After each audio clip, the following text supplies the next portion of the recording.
हमारी पहली मुलाकात लाहौर ही में हुई थी।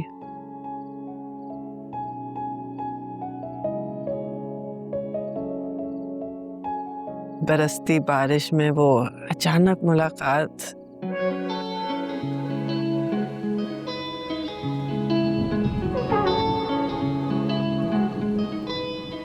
उस वक्त तो हमें एहसास भी नहीं हुआ कि हम एक दूसरे के लिए कितने अहम हो गए हैं। ये एहसास तो बाद में हुआ कि जाने वाला सिर्फ अपनी छतरी नहीं छोड़ के गया,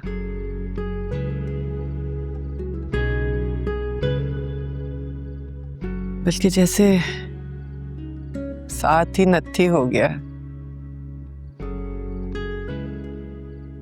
दूसरी मुलाकात कैसे हुई? बेहजाद के दोस्त हसन भाई तो बाहर सेटल हो गए थे, लेकिन बेहजाद हर महीने किसी ना किसी बहाने से लाहौर मिलने चला आता। एक बार मिलकर चला जाता तो हर दिन का इंतजार ऐसे लगता है जैसे सालों का इंतजार हो।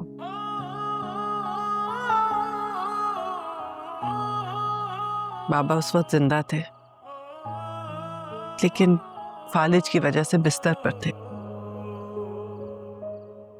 और नानू? उनकी तो बहुत साल पहले ही डेथ हो गई थी। भाई कोई था नहीं, इसलिए घर पे हाशिर भाई का ही हुक्म चलता था। इकलौते दामाद थे और उनका कारोबार भी अच्छा चल रहा था, इसलिए उन्हें लगता था कि हर चीज उन्हीं की मर्जी से होनी चाहिए। तो फिर क्या बेहजाद अंकल अपनी अम्मी को दोबारा लेकर नहीं आए? ना वो आने के लिए मानी और ना हाशिर भाई ने इसकी नौबत आने दी। मैं देख लूंगी बात करके मलिहा, लेकिन मुझे नहीं लगता कि वो मानेंगे।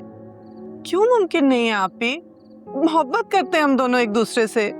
मलिहा, हाशिर ज़बान दे चुके हैं कासिम की फैमिली को। किस बात के लिए? तुम्हारे रिश्ते के लिए और किस लिए? और फिर बाबा की रजामंदी भी है इस रिश्ते में। बाबा की रजामंदी?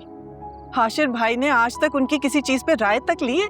तमीज से बात करो मलिहा, मत भूलो कि उनके बड़े एहसानात हैं इस घर पे। बस कर दें आपी, क्या एहसान है उनका? यही ना कि बाबा की बीमारी में यहाँ पे छोड़ गए, वरना मैं और बाबा मोहताज नहीं है उनके। ये बहुत ही एहसान फरामोश लड़की हो तुम। जब अगर हाशिर ना होते तो कहाँ तुम बाबा को लेके डॉक्टरों के पास ख्वार होती फिरती? ख्वार ना हो रही होती, फर्ज निभा रही होती अपना। अच्छा बस, अब बहस मत करो और बेहजाद का ख्याल अपने दिल से निकाल दो। आपी बता तो चुकी हूँ आपको, मोहब्बत करती हूँ मैं उससे, किसी और के बारे में सोच तक नहीं सकती। पापा! चलो बेटा, जाओ अंदर अंदर। खैर मलिहा, जो कुछ तुमने कहा मैंने सुन लिया है, लेकिन आइंदा कहोगी तो मैं नहीं सुनूंगा। भाईजान, मुझे अपनी जिंदगी के बारे में फैसले करने का इख्तियार है। ये खन्नास अपने दिमाग से निकाल दो। ये इख्तियार उस दिन इस्तेमाल करना जिस दिन मैं नहीं रहा। अल्लाह ना करे, हाशिर कैसी बातें कर रहे हैं आप? इसको समझाओ अच्छी तरह, दोबारा इसकी जबान पर किसी लड़के का नाम ना है, वरना वरना क्या कर लेंगे आप? मलिहा, अपनी जबान को लगाम दो। नहीं, बोलने दो इसे। हमेशा इसको मैंने छोटी बहन की तरह समझा है। जानना चाहती है ना कि मैं क्या करूंगा? वही करूंगा जो एक गैरतमंद भाई करता है। मेरे बाबा जिंदा हैं अभी, आप अपनी गैरत को संभाल के रखें।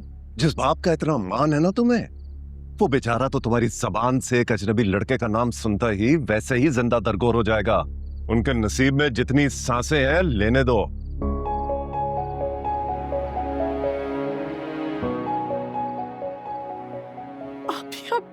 एक दफा बेहजाद से मिल तो ले। पागल हो गई हो तुम? किसी अजनबी पर हम कैसे एतबार कर सकते हैं? कासिम पे एतबार कर सकते हैं, और जिस पे मुझे भरोसा है उस पे एतबार नहीं कर सकते। हाशिर कासिम को अच्छी तरह से जानते हैं। वो पिछले 5 साल से कोरिया में वेल सेटल्ड है। शादी के बाद तुम्हें भी साथ ले जाएगा और जिंदगी सुकून से गुजर जाएगी। मुझसे पूछे बगैर आप लोगों ने ये सब कुछ तय कर लिया? बताया तो है कि हाशिर जबान दे चुके हैं। बाबा की भी रजामंदी है इस रिश्ते में। से बड़ी नाशुक्री लड़की हो तुम। शुक्र करो खुदा का कि अल्लाह ने ऐसा बहनोई दिया जो भाइयों जैसे फर्ज निभा रहा है। हाँ, नाशुक्री औरत।